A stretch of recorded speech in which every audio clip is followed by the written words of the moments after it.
It's important to lead with compassion, to lead with grace. It's important to be an active listener and not just a speaker. I think it's even more important to do more listening so that you understand what's going on and where your staff is at, what the people you get to supervise are at, and then that gives you, the kind of information you need so that you can lead more effectively and efficiently. Also, I think as a leader, it's important to also be willing to forget where you came from, be willing to, to get down in the trenches when you have to. Welcome back to the Hart and Hustle Podcast. Our next guest, Dr. Raymond Garcia, that says, listen, at some point I realized medicine wasn't just science, it was storytelling and healing. So, Dr. Garcia, what do we call you here, by the way, before we continue? Dr. Raymond's fine. All right, Dr. Raymond. So listen, you say you realize that it wasn't storytelling, or it was storytelling. When did you realize that? Yeah. Well, a big part of what I do as a psychiatrist is really hear and listen to people's stories. So as I really got into the swing of practice and heard more and more stories, it became, really evident to me that, that's an important part, a really important part of knowing how to help people is to be able to listen to their stories and learn from it. And then that's where you kind of hear the real message of, what's really going on with them and what do they need? How can you help? So it was really as I just continued to practice. Do you remember these moments as you were growing up that you thought you had to choose between science and also being creative?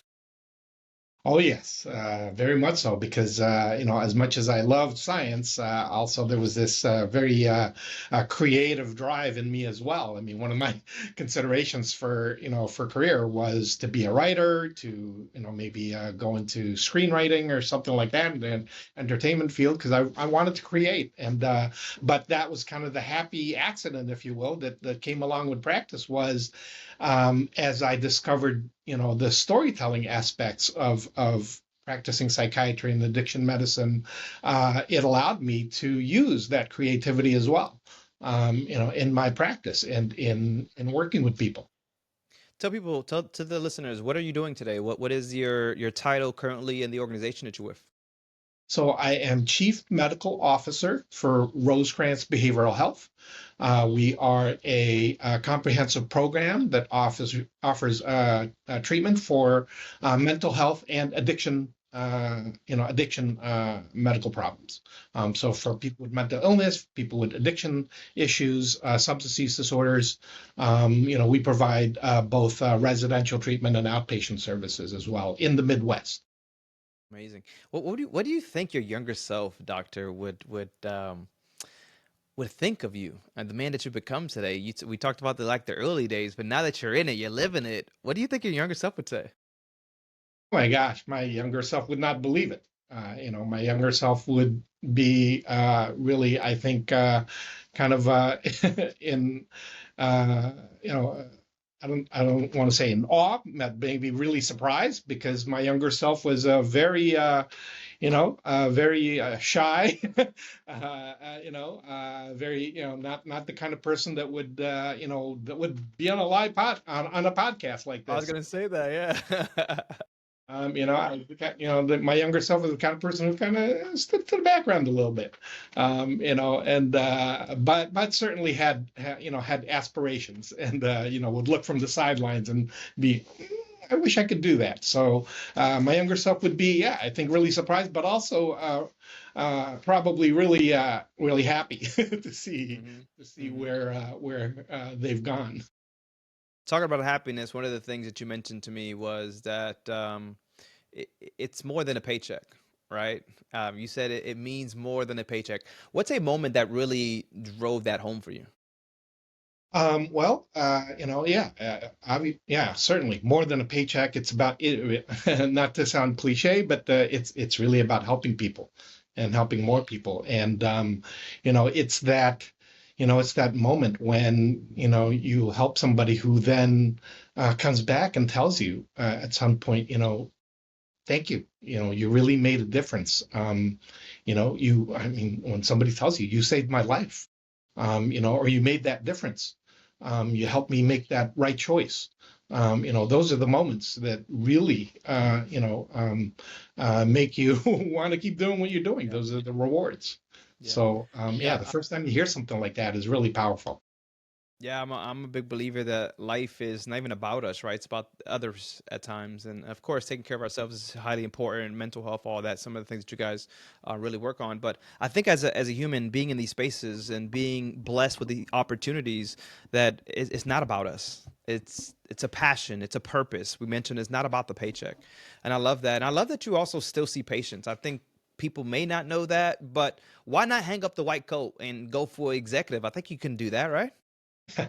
Yeah, sure, you can. And there are people who choose that path, and that's the right path for them, but not for me. For me, continuing to see patients helps keep me grounded.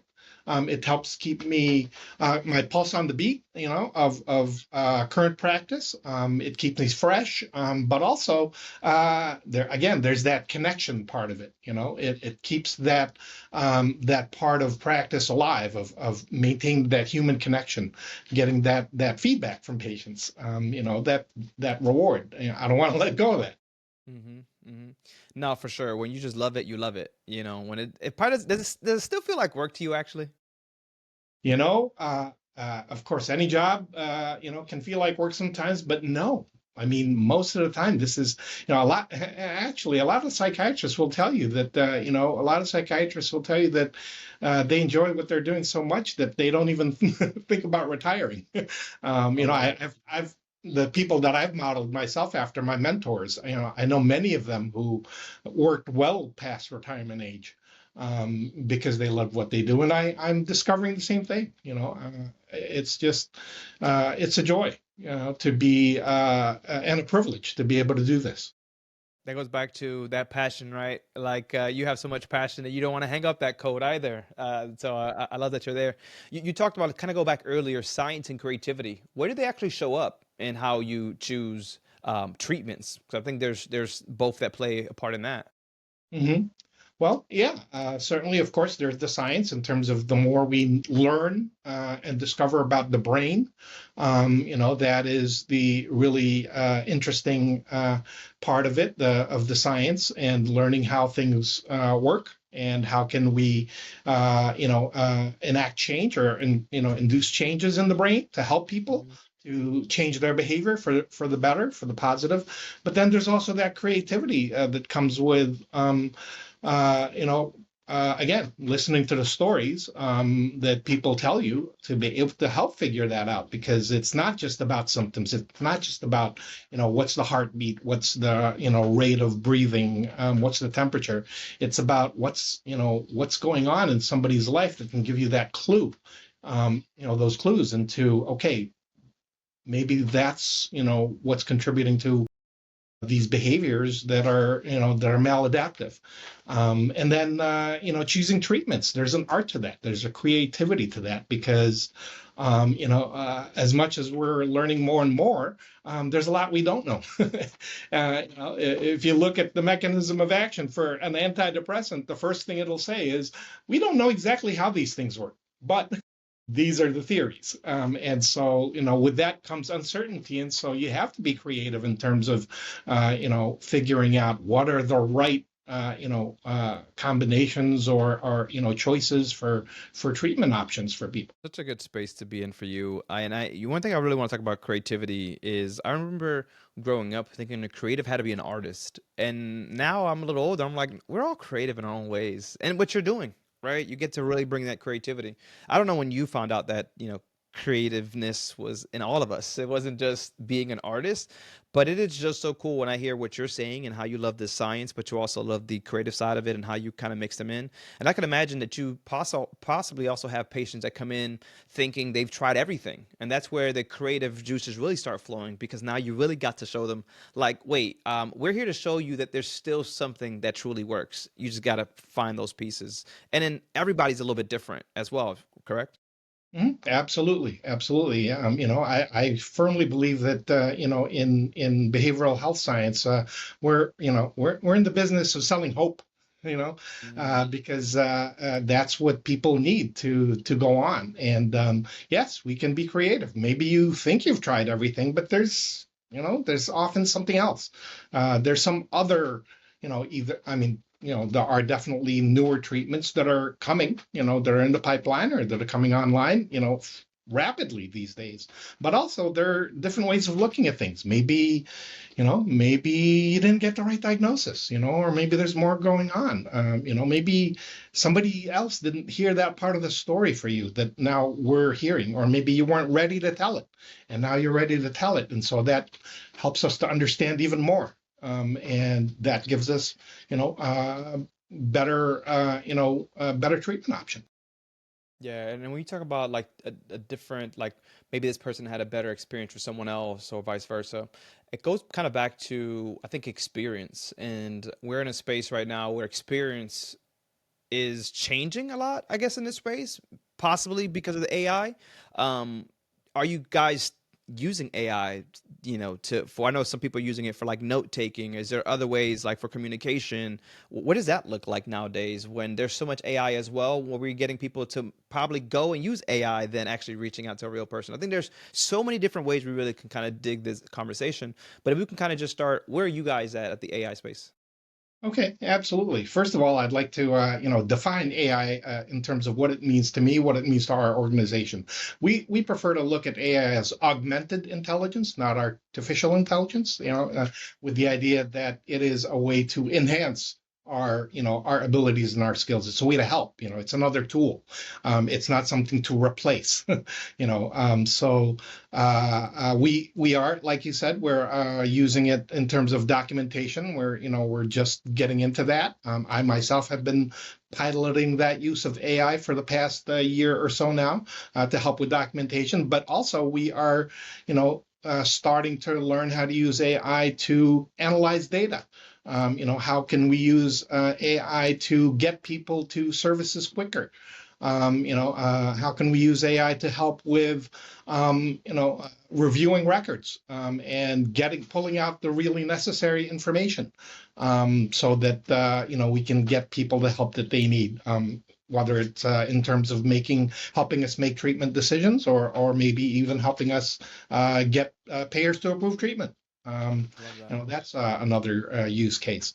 We're also learning how to use AI for education purposes. How can we supplement our educational offerings both to our staff and to our clients, to our patients, by helping AI that can aggregate information, and help source information so that we can provide better educational offerings. Hmm. There are many ways that I love that. AI can be Yeah. used enhance, to augment.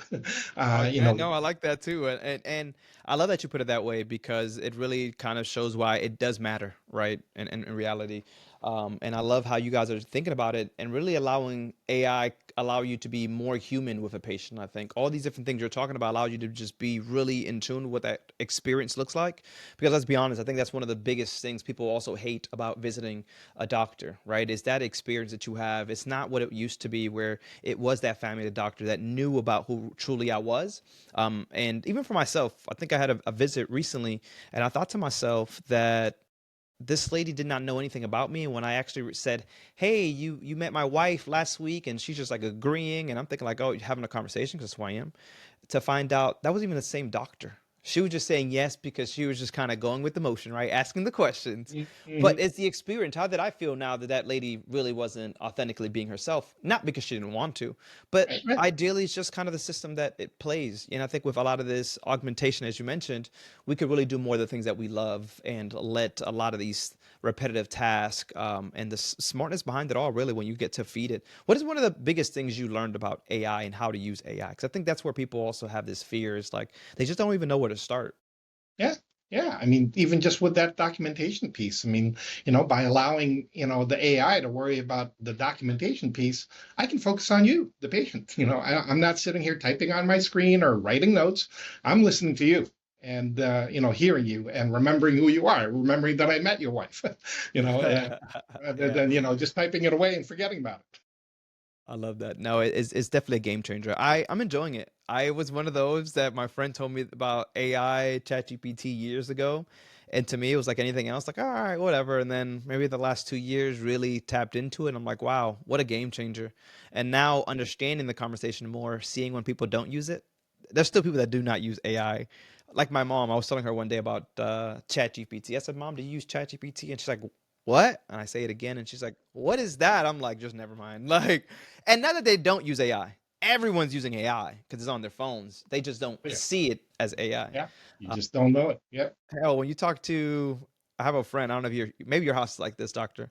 You have Amazon and Siri all around the house. Alexa, actually, is what it is. Alexa. Yeah, I yeah. go to my friend's house and he'd be like, Alexa, turn the light green, or Alexa, turn this on. And I'm like, oh my God, that is AI at its finest. You know, Hmm. I'm not there. Yeah, I'm not there. Do you have that at your house? I have a little bit of it. In fact, I was on vacation recently, away from those things, and I was just joking with my partner and saying out loud, "Alexa, what's the weather today?" And she would laugh. That is funny. No, man, so many people really just live off of that. That is hilarious. What do you say to young clinicians who are kind of burnt out before they even begin? I think that's also something that's been kind of going around. Well, I think it's important to just, first of all, remember remember why you're doing what you're doing, right? I mean, yeah, it can be very easy to get burnt out by all the peripheral stuff, the red tape, policies, et cetera. Remember why you're doing what you're doing and who you're doing it for. You're doing it for your patients, right? First of all, because you want to help, and then you're doing it for yourself for that satisfaction of making that connection and helping people. Altruism is not pure in the sense that you're not purely doing it for somebody else. You're doing it because it makes you feel good, also. And yeah, I think it's important to stay grounded. Why are you doing what you're doing? Start with that, and that is never going to change. Yeah, the why is big. And I know you mentioned your why a little earlier, which is why you said you would not just drop the white coat and do the executive role. But let's say CEO roles opportunity comes. Are you thinking about it, or what you doing there at that point? No, no, no, no. That is not the space for me. I respect, the people who are in that role, and I certainly appreciate them. But that is not for me. That is more, kind of outward facing. And I mean, like I said before, I'm surprised that I am where I am, being able to, interact with people at this level. But that's a whole another level of outward facing interactions that's just not for me. I'm good here, and plus, I prefer to stay, with the clinical, expertise. That's where my expertise lies, is in the clinical realm. Working with people, working with medicine, working with the science, as opposed to the operation side of things. I mean, there's some of that, of course, that I have to do, but it's not my main focus. It's my main focus is still working on, how are we helping people from a medical perspective. I love that. Is this what you wanted to do, like even leaving high school? Like this is where you wanted to be at, this space? I wanted to be a physician, that's for sure. I did not know back then what kind of physician. But as far as getting to this level, as far as leadership, that hadn't even entered my mind at that point. My main goal then was, I want to be a doctor. I want to help people. What does that look like? And figuring that out. But yeah, it's definitely been quite a journey, quite a ride, and it's been fun. I'm I'm the kind of sure. person that says yes. I'm the kind of person that, a challenge comes along and I say yes. And somehow work my way into yes all the way up to this position. That's it. That's work ethic. Nowadays, it's not easy to find someone like this. Okay, Raymond. So you have the work ethic that we people look for. When I think about what you just mentioned as well, though, just kind of doing it because you knew you wanted to do it. Leadership presented itself. Thinking want to be a doctor, and in reality, being a doctor is a leader, right? You still have to. There's things that you have to lead. What are some of the things when you talk about leadership that you live by? So if you're talking to those young individuals, if you want to give some leadership tips and advice, what does that sound like from Dr. Raymond? Okay. Well, I've definitely learned a lot about leadership, as I've, gone through different levels of it through the years. Um, I think it's important to lead with compassion, to lead with grace. I think it's important to be an active listener. and not just a speaker. You don't want to be the kind of leader who's going to be in the, at the meeting doing all the talking. I think it's even more important to do more listening so that you understand what's going on and where your staff is at, what the people you get to supervise are at, and then that gives you, the kind of information you need so that you can lead more effectively and efficiently. Also, I think as a leader, it's important to also be willing to, don't forget where you came from. Be willing to, to get down in the trenches when you have to.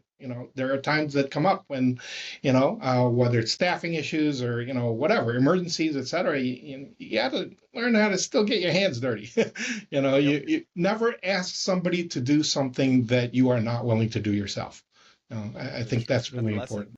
That's a good one right there. That's actually a really good one. That is 100%. So I'm gonna flip this a little bit and say we all learn from good leaders and bad leaders. What is Mhm. one thing you learned from a bad leader that you still recall to today? Probably the biggest thing is ego. To lead with ego.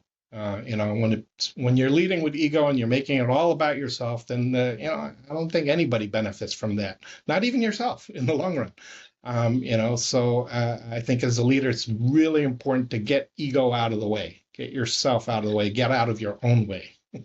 That is true. A lot of the times, that's what stops someone from being successful in a sense, as you mentioned, is that ego, getting out of your own way. See it all the time, whether it's entrepreneur, whether it's in the corporate world. Really, why sometimes I hated the corporate world, man. I loved it. I love to scale, scale, scale, and then when you get to that point where you're kind of going up against someone with that ego, you're like, this is not for me.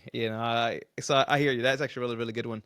As we kind of start to close up, man, when we talk about the organization, is this something that is local? Is this something that you guys are nationwide? Like, we can kind of talk about that location wise and some more of the services. So as we start to wrap up, people know exactly where to reach out, how to reach out. Yeah, actually, yeah, we are a Midwestern organization. We started out in Rockford, Illinois, but we have expanded our presence throughout Illinois. We go as far south as Champaign. We have an expanding presence in Chicago. Nice.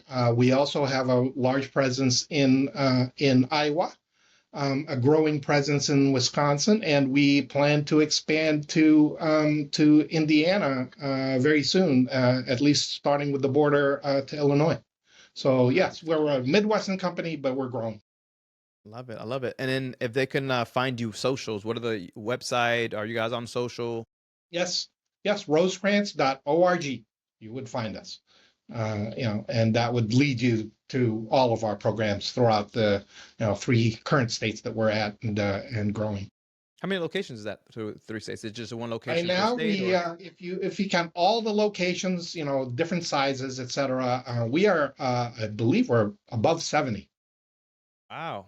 And w- how long you been with them? You seen that grow from like the start, or what did that look like? Also, I am in my 16th year working full time for Rosecrance.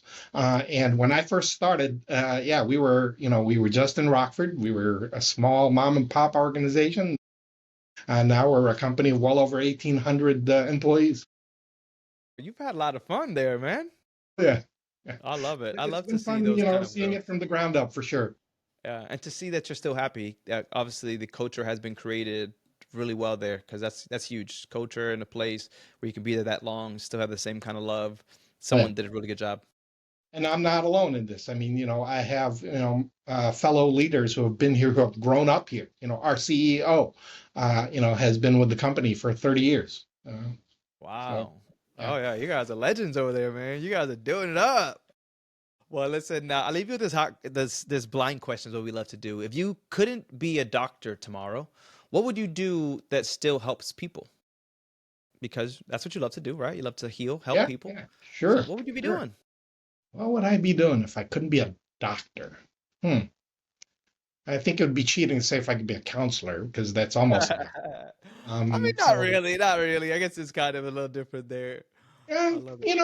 I would try to figure out a way to use my skills, like maybe in a way that's more behind the scenes. Like, can I work, in some place where, you're developing, programs and policies that, are in the same space, helping out, how to run a program, so not as active, or, or maybe, I mean, I think stories, we started out talking about stories. I think stories help people. Maybe I'd go to that and explore that. That was where I started. Like, when I was growing up, was thinking about being a writer, right? So maybe I'll start writing and figure out, how to do some writing that may be, helpful to people.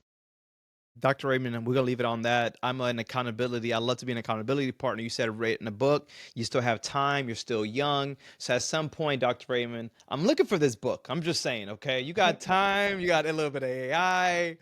And you Yeah. have this passion of creativeness, and I can imagine there's so much that you can talk about. But Dr. Raymond, thank you so much for your time. Truly an honor to just have this time here with you to learn more about your organization, more about yourself, and the leader that is a part of this organization. You mentioned huge organization with so many great leaders, and you're just a part of it. So thank you so much, guys. If you guys are still watching, make sure you do like, subscribe, and comment. And we'll catch you on the next one. I'm Efrain. Thank you. This is Dr. Raymond. Thank you. Cheers. Bye bye.